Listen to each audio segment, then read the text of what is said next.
இங்கே பாருங்களேங்க, ஒரு 2 வாரத்துக்கு முன்னாடி நாங்க ஒரு இடத்துக்கு போயிருந்தோமா, அங்க ஒரு எக்ஸாம்க்காண்டி போயிருந்தோம். அப்ப என்ன பண்ணேன், வீட்லருந்து எல்லாத்தையும் கிளம்புற அவசரத்தில மத்தியானம் எக்ஸாம்னோனேவும் கிளம்புற அவசரத்தில சாப்பிடாம சீக்கிரமா கிளம்பி போயிட்டேனா, அங்க போனோனே பசி எடுத்துருச்சு. சரி போய் சாப்பிடலாமா அப்படின்னு போயிட்டு பார்த்தா, அங்க ஒரு கேன்டீன் இருந்தது. அங்க போய் சாப்பாடு கேட்டேன் பாருங்க. அவங்க என்ன சொன்னாங்க, "ஐயோ! ஒரே ஒரு சாப்பாடு தான் இருக்குன்னாங்க." சரின்னு வாங்கி வச்சு சாப்பிட்டா, அங்கனக்குள்ள ஒரு நாய் வந்து நின்னுச்சுங்க. அத பார்த்தாலேவும் வித்தியாசமா இருக்குது. பயமா இருக்குது. பாருங்களேன் அது எப்படி இருக்குதுன்னு. எவ்வளோ அழகா இருக்குதுன்னு பாருங்க. அழகே உன்னை பார்க்கும்போதெல்லாம் அள்ளி அணைக்க தோணுதடா. அன்பே உனது பாசத்தை பார்த்தது உள்ளமே உருகுதடா. அவ்வளோதான் அள்ளி அணைச்சோன்னா கடிச்சு போடும். பார்த்தாலே பயமா இருக்கு. அத சொல்ல வரலங்க. இத பார்த்த உடனே எனக்கு என்ன தோணுச்சுன்னா, எங்க ஊரோட ஞாபகம் தான் வந்தது. அதுக்கு முன்னாடி நான் வந்து சாப்பிட்டுட்டு இருந்தேனா, அது வந்து வேடிக்கை பார்க்கும்போது, "சரி இந்தா சாப்பிடு" அப்படின்னு சொல்லிட்டு கொஞ்சோண்டு குடுத்தேன். அப்ப காலேஜில திட்டுவாங்களோ என்னவோன்னு பார்த்தேன். அப்புறம் ஒரு தாத்தா வந்தாரு. அவர்ட்ட கேட்டேன். அதெல்லாம் ஒண்ணும் சொல்ல மாட்டாங்கம்மா வைங்கன்னுச்சு. சரி வச்சேனா, அப்படியே சரி சாப்பிட்டுச்சு. அத பார்த்துட்டு இன்னொரு நாய் வந்தது. சரி பார்த்துட்டே இருக்குதுன்னு எங்க பாப்பாவ விட்டு ஒரு 2, 3 பிஸ்கட் பாக்கெட் வாங்கிட்டு வந்து போடு அப்படின்னு சொன்னேனா போட்டுச்சு.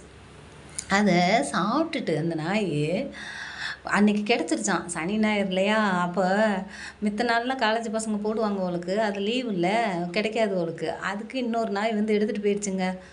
அத சாப்பிடுதுன்னு சொல்லி ஒரே சண்டை. அங்கேயும் போய் என்ன வீட்டு வாசல்ல தான் நாய்ங்க தொல்ல தாங்க முடியலன்னா, அங்கேயும் போய் ஒரே சண்டைங்க. அந்த நாய்ங்க சண்டை போட்டுட்டு கிடந்ததா, அதில அந்த நாய் சாப்பிட்டுட்டேன்னு சொல்லிட்டு, அங்க பாருங்களேன் அது எவ்வளோ சந்தோஷமா உருண்டுட்டு அங்கிட்டு கிடந்தது.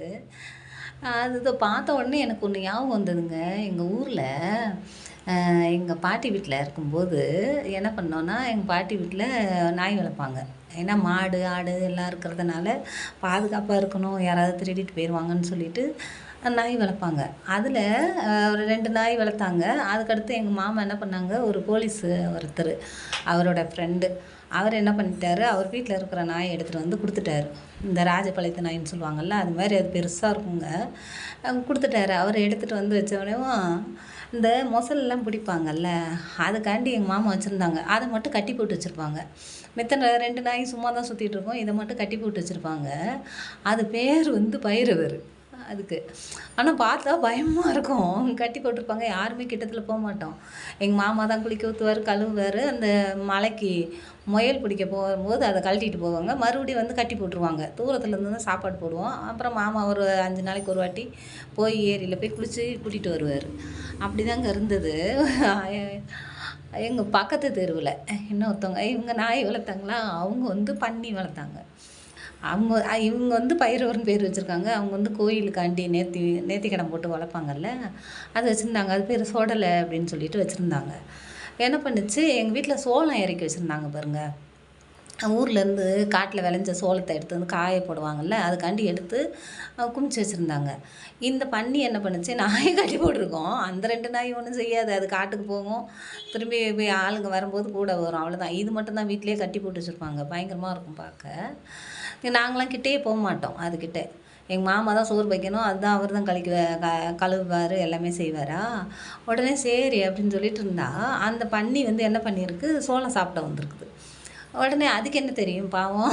அது ஏதோ சாப்பாடு கிடைக்குதுன்னு சாப்பிட வந்திருக்கு. இந்த நாய் என்ன பண்ணிப்புடுச்சு, அத கடிச்சுப்புடுச்சு. கடிக்கவும் அதுக்கு அடிபட்டுருச்சுங்க. அடிபட்டு அதோட குடல்லாம் கொஞ்சம் வெளிய வந்துருச்சு. வந்த உடனே என்ன பண்ணிச்சு, அதுக்குள்ளயே நாங்க வந்தோம். அத கம்ப வச்சு அரட்டி அத வெளிய பத்தி விட்டாங்க எங்க அத்தை வந்து.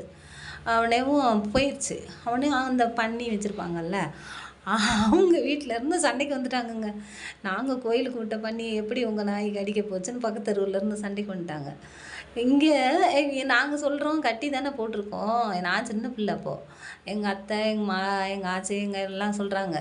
வீட்ல சொந்தக்காரங்கலாம் இருக்காங்களா, அவங்கலாம் சொல்றாங்க, "எப்பா கட்டி போட்ட நாய்க்கிட்ட வந்துருச்சு, கடிச்சிருச்சு. அதுக்கு என்னப்பா செய்ய முடியும்? அதுக்கு என்ன தெரியும்?" அப்படின்றா. "இல்ல நாய கொல்லணும்" அப்படின்னு சொல்லிட்டு சண்டை போட்டாங்கங்க. அதில பெரிய பிரச்சனையா வந்துருச்சு. நாய வந்து அடிக்க வந்தாங்க. இவங்க போலீஸ் கம்ப்ளைண்ட் குடுத்தாங்க. அது லைசென்ஸோட இருக்குதுல்ல, அது போலீஸோட நாயி.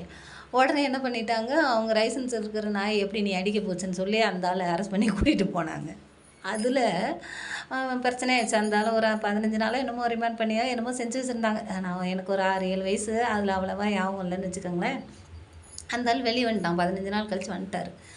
வரவும் அவருக்கு கோவம் வந்துருச்சு. நாய் அடித்ததுக்கு என்னை பிடிச்சி உள்ளே வைப்பியா அப்படின்னு சொல்லிட்டு எங்கள் அத்தை தண்ணிக்கு போனாங்க பாருங்க. அங்கே அறுவாளை தூக்கிட்டு வெட்ட வந்திருக்கான் அவளுக்கு. அப்புறமா பயந்தன சண்டை அதுக்கு. அப்புறமா வீட்டில் உட்காந்துருந்தோம், அறுவாளை தூக்கிட்டு வெட்ட வந்துட்டாங்க. அதில் பெரிய பிரச்சனையாகி என்ன பண்ணோம், வெளியில் ஆள் இருக்காங்களா அப்படின்னு கேட்டாங்க. நான் தான் விளையாடிக்கிட்டு இருந்தேன். உள்ளே இருக்காங்கண்ணா. அந்த ஆள் அருவா வச்சுருக்கது பார்க்கல. உள்ளே போனோடனே எங்கள் அத்தையை பிடிச்சி வெட்ட வந்து அப்புறம் அது பெரிய சண்டையாகி அப்புறம் ஊர்லாம் பஞ்சாயத்து போட்டு அதை சமாதானப்படுத்தி எங்கள் அத்தையை என்ன பண்ணாங்க, அந்த ஊரில் இருக்க வேண்டாம், அவங்களே அந்த ஆளையும் வேறு ஊருக்கு அனுப்பிச்சிட்டாங்க. இவங்களும் எதுக்கு அப்படின்னு சொல்லிட்டு வந்துட்டாங்கங்க.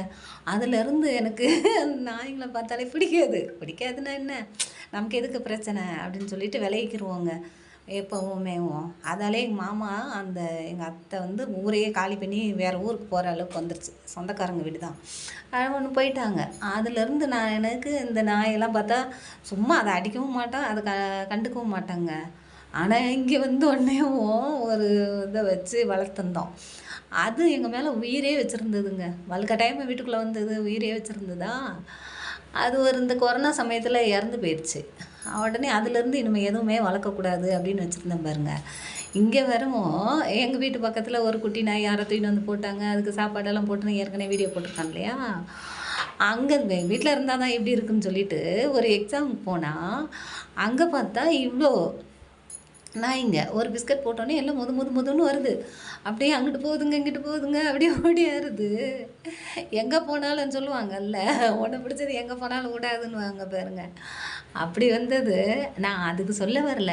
ஆனால் அந்த நாயோட கலரும் அதோட இதுவும் பாருங்களேன், உடம்புலாம் எப்படி இருக்குது பாருங்களேன், புண்ணு வந்த மாதிரி அப்படி இருக்குது. நான் கூட என்ன இது கலரான்னு பார்த்தா மேலே ஒரு முடி கூட இல்லைங்க. அது மேலெல்லாம் அப்படியே புண்ணாக இருக்குது. நான் வந்து சாப்பாடு போட்டுட்டு அதை கிட்ட வச்சு பார்க்கலாம் அப்படின்னு வீடியோ எடுத்தா அது கண்ணு ரெட் கலரில் இருக்குது. இந்த ராபீஸ் வந்ததா அது என்னன்னு தெரியல, இல்லை நோயா, இல்லை அந்த நாயோட வம்சமே அப்படிதானா அப்படின்னு எனக்கு ஒன்றும் புரியலைங்க. உங்களுக்கு புரிஞ்சால் சொல்லுங்கள் பார்க்கலாம். தெரியுதா பாருங்களேன் இது எப்படி இருக்குன்னு.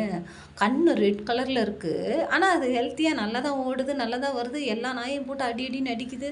பயங்கரமாக இருக்குது. அந்த வாட்ச்மேனே வந்து சொல்கிறாரு, ஏய் சும்மா இருக்க மாட்டியா, நீ தான் எல்லாருக்கிட்டையும் வம்பளுக்க அப்படின்னு சொன்னாருங்க. நாங்கள் பார்த்துட்டு சரி வீடியோ எடுக்கலாமேன்னு பார்த்தோமா, பயமாக வேறு இருந்தது அதை பார்க்குறதுக்கு. ஆனால் பாவங்க அழகு கிட்ட வந்து கொடுக்குறத வாங்கி சாப்பிட்டுச்சு. அதுக்கு மேலே முடியலாம் இல்லை, ஒரு மாதிரி புண்ணாக இருந்தது. இருந்தாலும் வாயில்லாத ஜீவன் தானே, கிட்ட வந்து வாங்கி சாப்பிடும்போது சந்தோஷமாக இருந்தது. அன்றைக்கி சாப்பாடு கொடுத்துட்டோன்னு போய் அந்த குளத்தாண்ட படுத்துக்கிட்டு உருளுது, சந்தோஷமாக இருக்குது. கொடுத்துட்டாங்களாம் அதுக்கு முழு பிஸ்கட்டை. அப்படி ஒரு சந்தோஷம் பாருங்களேன். வரும்போது என்னத்தங்க கொண்டு வந்தோம், போகும்போது என்னத்தங்க கொண்டு போகிறோம் வாரி சொல்லுங்கள் பார்க்கலாம். அந்த யோபில் சொல்லுவார், நிர்வாணியாக வந்தேன் நிர்வாணியாக போகிறேன் அப்படின்னு சொல்லுவாங்க பாருங்கள். யோபிலையா பிரசிங்கிலியான்னு தெரில, எனக்கு யாவும் வரல. நிர்வாணியாக வந்தேன் நிர்வாணியாக போகிறேன் அப்படின்னு சொல்லுவார் பாருங்கள். அது மாதிரி தாங்க நம்ம வரும்போதும் எதுவும் கொண்டு வரல, போகும்போதும் எதுவும் கொண்டு போகல. இருக்கிற வரைக்கும் இருக்கிற உயிர்களுக்கெல்லாம் கொஞ்சம் நல்லது செய்ய வேண்டியதானே இல்லை. எங்கள் பாப்பா கறி வாங்கலான்னு போயிட்டு ஒரு 4 கால் போடுங்கன்னு சொல்லிச்சு. அவளுக்கு நாய்க்கான்னு கேட்டிருக்காங்க. ஆமாம் அப்படின்ட்டுருக்கு.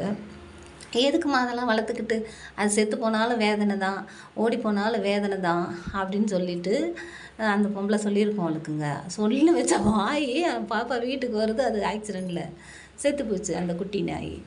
எப்படி இருக்கும், மனசு வேதனையாக இருக்காது. அப்படி தாங்க சில பேர் வாய் பார்த்தா அது கிறிஸ்டின் வேறு. அப்படி இருந்து பாருங்க, யாருக்கிட்ட வா கொடுத்தாலும் பரவாயில்ல, இந்த கிறிஸ்டின்கிட்ட ஏன் கிறிஸ்தவங்கன்னு சொன்னால் ஓடுறாங்கன்னு எனக்கு இப்போ தாங்க தெரியுது. முதல்ல ரசிக்கப்பட்டதுக்கு முன்னாடி தெரியல. இப்போ ரசிக்கப்பட்டது தான் தெரியுது. நம்மளே போய் ஐயோ நான் சர்ச்சுக்கு போகிறேன்னா நம்மளை விட்டு 10 அடி தூரம் ஓடியே போயிடுறாங்க.